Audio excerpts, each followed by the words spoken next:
At the end of last year, I set out to complete the US Army Green Beret fitness tests. Not because I had to, but because I wanted to challenge myself in a way I hadn't before. When I was younger, one of my dreams was to join in the Special Forces, but I never got the chance to.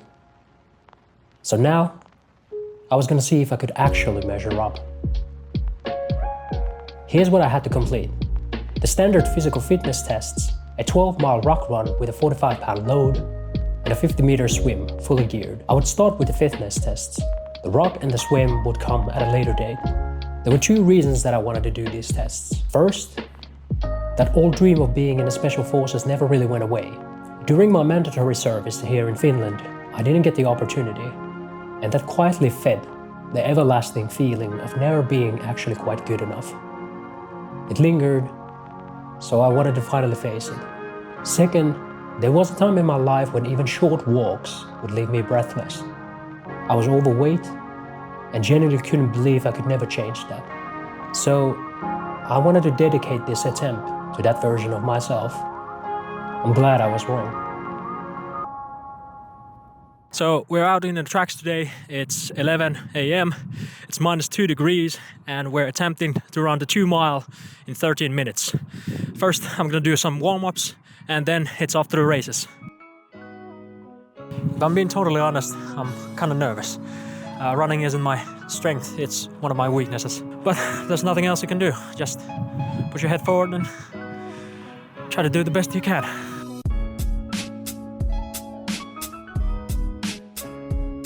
The ground was a bit slippery, but the run started off strong. I felt confident. Until I passed the first mile. My lungs burned and I could feel myself slowing down. I gave out everything I had in that last lap, but I feared the worst. 13:53. Most Green Beret candidates run it in less than 13 minutes, so I was disappointed. But that didn't mean I was done yet.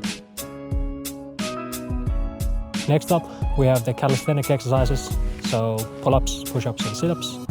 For pull-ups, the minimum amount is 6 in order to pass, and there's no time limit on that. The sit-ups and the push-ups, you have 2 minutes to do as much as you can, and I'm gonna aim for 80 for each. Compared to the run, the bodyweight exercises felt manageable. I started with pull-ups and hit 17.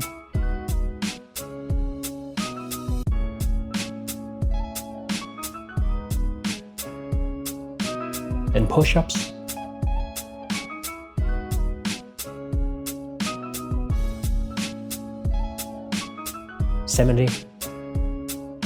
Sit-ups.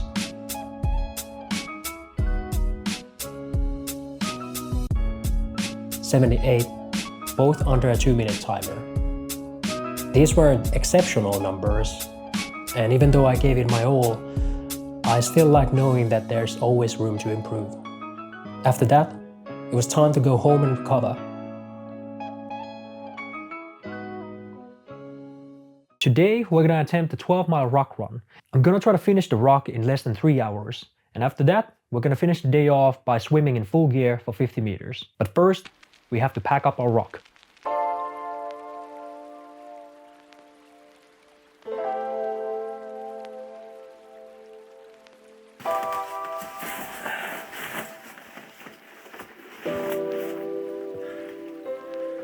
And we're off.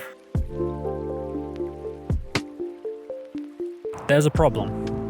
The lake is frozen.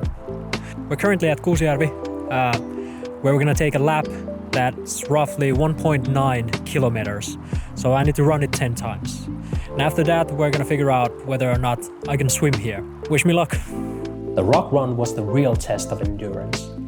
In hindsight, I should have practiced a bit more.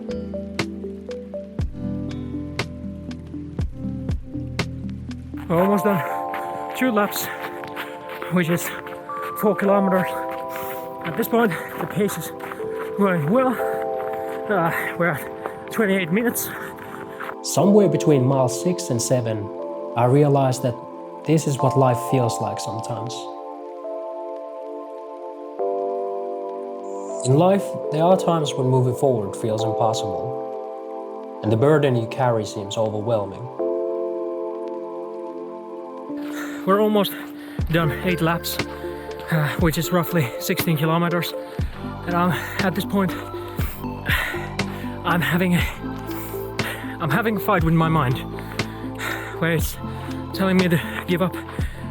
The legs are hurting too much, and asking me what I'm trying to prove. But you've already come this far. So instead of stopping, why not go all the way? You'd be amazed how strong you actually are and how far you can actually go, even if it's for a silly dream that you held on to all these years.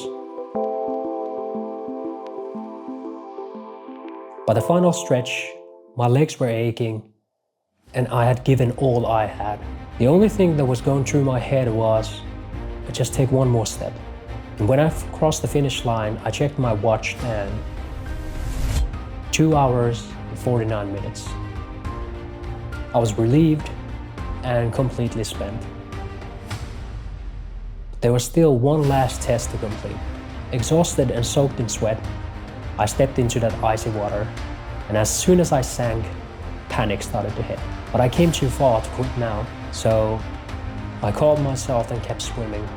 50 meters later, I climbed out of the water. The tests were finally done.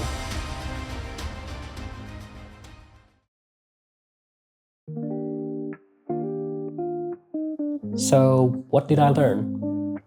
Every time you choose to do something hard, it reveals something about yourself. I learned that how you handle failure matters more than how you handle success. Because when I failed the 3-mile run, I could have scrapped everything and quit on the spot. But I'd rather fail and continue than quit and never know what would have happened.